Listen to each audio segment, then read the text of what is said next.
সেটা হচ্ছে কমিউনিকেশন।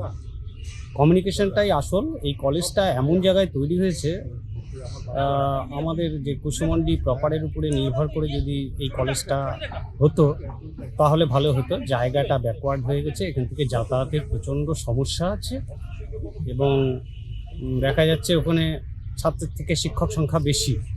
কারণ ওইটাই একমাত্র, যদি কুসুমন্ডি আশেপাশে যদি এই কলেজটা হতো, এটা একটা ডিগ্রি কলেজ, সম্ভবত কুসুমন্ডিতে এই ডিগ্রি কলেজ আর হবে না।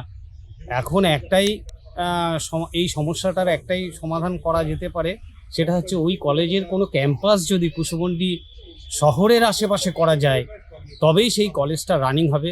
নচেত এখানকার ছেলেপেলে যারা পড়াশোনার মানসিকতা নিয়ে যাচ্ছে, কলেজে ভর্তি হচ্ছে, তারা যাচ্ছে হয় বুনিয়াদপুরে, নয় এইদিকে কালিয়াগঞ্জ, গঙ্গারামপুর।